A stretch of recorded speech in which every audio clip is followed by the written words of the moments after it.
Hello, welcome back to another video. I'm just having my morning coffee while I'm recording this. While I was putting this video together, I was planning to record it another day just because I didn't really know exactly what it is that I want to talk about. So I got this idea, which is how do we trust our intuition, how we do trust the voice inside. Now, back in the days, before this personal development, before this whole journey of growth, I didn't really know what it is that I wanted. I didn't really know there are things I can improve, what are some skills that are needed, because I was really worried in my own mind of different things that might go wrong. So before getting into personal development, I was actually very very lost, trying to look out the things that I'm interested in, trying to see things that that can work out for me, things that maybe I'm passionate about. So I didn't quite know that until maybe so I'm 24 now, and in the beginning of my 20s, that's when I really knew I wanted to create change in the world. I wanted to bring in an impact. And that can look differently to everybody, because my impact for me, for example, in having a purpose, it starts from the health. And why I'm so big on health, mentally or physically, is because I know what it's like to not have those things in my life. So just to take you a little back in the days earlier, I wasn't really into yoga. I wasn't really into meditation. I wasn't really into mindfulness. I was like, these things don't sound like me, or I don't think I can do it, because I had those beliefs about myself that it's not something for me, and it's just for people who are intelligent. And I had beliefs around myself that maybe I'm not smart enough to do it, or I'm not capable enough, until I picked myself up and I started to wonder, why do I have those beliefs, or where does those beliefs come from? So if you're watching this and you're like, okay, it's clicking for me that I have certain beliefs about myself and I really don't know how to come out of it, or things from the past start to come up, which usually can happen. And before the yoga, hold on, so good. So before having that journey of yoga and mindfulness, I didn't really know myself. And what I mean by that is I didn't know what I wanted to become. I didn't know what brings me passion. I didn't know what was interesting to me. I didn't really know my personality, because I was very sucked into the society, or how everyone else is doing, or how everyone is doing this thing called life. So didn't quite have a compass. So I would look outside of me to find those answers, which weren't really helping me. So years passed by. When I got into yoga, I started exploring my body. That's when I actually had some shame around my body, some shame around my skin. I was really insecure about my legs, really insecure about my thighs, my feet, because I'm like, oh, they look so ugly. Why are they so wide? And I just say so many negative things about my legs. And I really hated that. I really hated how I was looking down myself, how I was criticizing myself, and it sucked. So starting that journey and coming out of it now and reflecting and looking back, I'm grateful for the person that I've become because of all those tools that I've used, tools of meditation, tools of yoga. And I remember the first time stepping into my yoga mat, the first thing I saw was my foot. So I'm like, well, this is inevitable. I can't really not see it. I can't unsee what I saw. So I'd probably have to have acceptance around my foot. There's no other way. So fast forward, got into yoga. Slowly I started to disconnect my intellectual. I disconnect the images that I'm having or perceptions and ideas about myself and how I should look like. I started to almost like form,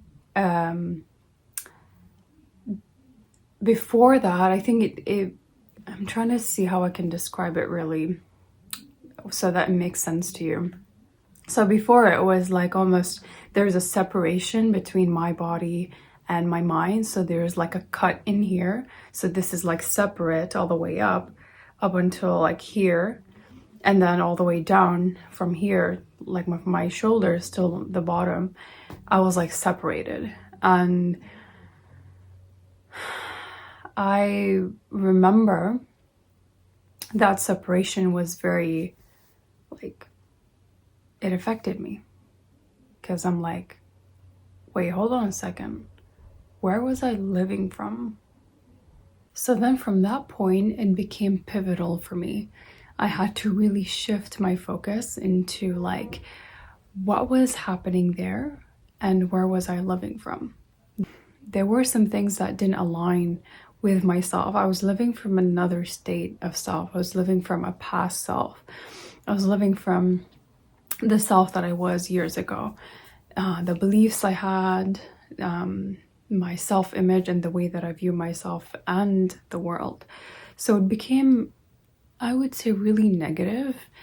And when I had that blossoming, I would like to say, of awareness, that's when I was like, needs to change. Something needs to change in my life. Something needs to be different right now that I've decided to, now that I've shifted my mindset, now that I've become aware of things that are working, that are not working anymore. Maybe in the past, few years ago, it did work, but in the moment, it doesn't feel aligned with myself.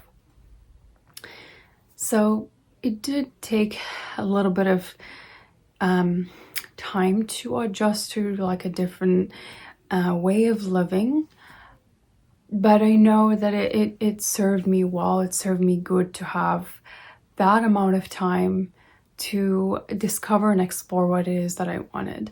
So what really helped me is just to get through or past that challenge and really think of myself as just observer of life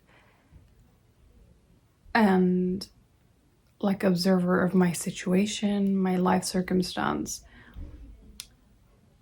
and not really becoming consumed by it, if that's making sense.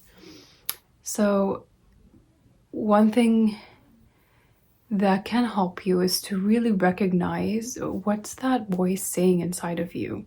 If you were to sit, for example, 5 minutes, and I know that it can be hard for people who are not like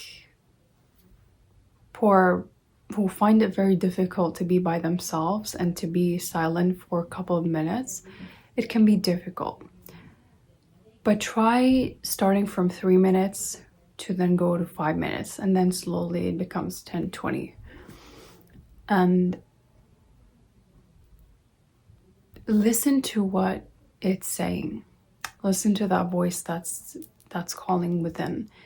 Listen to the scenarios, listen to, the talk that you're having inside, because that voice that you hear when you're quiet is your inner voice, is your inner guidance, is your intuition. And that's the most powerful voice you can get connected with, because that's your inner knowing. So the more you practice it, the more you practice listening in, tuning in to that voice and learning to trust it, with time it becomes very natural for you to actually sit and listen to what it's telling you. This can help you with decision making. It can help you to, maybe if you're going into a relationship, you're doubting that, and a way that this can help you as a tool is because you're not looking for outside confirmation, outside circumstances, outside people or noise to tell you what to do, because you're already connected to that guidance within. This takes practice, and it takes a lot of, willingness, like inner willingness and determination that yes, I really want to do this. I really want to explore what my voice is telling me. It can feel scary in the beginning. Let me tell you that. It can feel scary in the beginning, but with time and with time and the days that you're practicing it, you become comfortable with it. It's just like a muscle that you're building, right? You're building to listen and to tune in, to have a moment of silence, to actually feel into what's going on. Sometimes even emotions can rise up. It's like bubbles of emotions just keep coming up. And I want you to trust that. Like, don't ever think it's a bad thing that you are not listening to others, or like you don't have the best advice in that moment. But you can take advice from people, but you're the only one who knows what it's like to be you. You're the only one who knows what's that voice saying. You're the only one that knows what's right for you in that moment. So making a decision from that calm state instead of like from that anxious state and like maybe feeling furious or angry, it's likely not going to lead you to a good decision. It's not going to lead you to something that is going to help you, because it's triggered. And the moment that you're triggered from something, you're likely not to make the best choices. It's just how it is. And versus you making choices from a calm state, from a place of compassion first, right? And forgiving yourself. And moving forward from that, you're gonna see how your body also feels, like your body language, how you're speaking, how you're communicating, the inner talk, the self-talk that you're having. It's all different because your physiology is different, right? When you're anxious, think of it that way. When you're anxious, you're probably gonna like be very like cuddled up, like hinging in forward, and there's fear. Like, even just try doing this, you feel like you're crippling in, you're closing up. There's pressure. But if you're to move like this and sit in a calm, like relaxed state, it communicates to you and to others that you're fine, right? And that confidence is already here. You would begin to see the difference between your posture, your self-talk. It's all together and it all impacts each other. When you're sitting this way, how you're gonna feel, how the self-talk would change, right?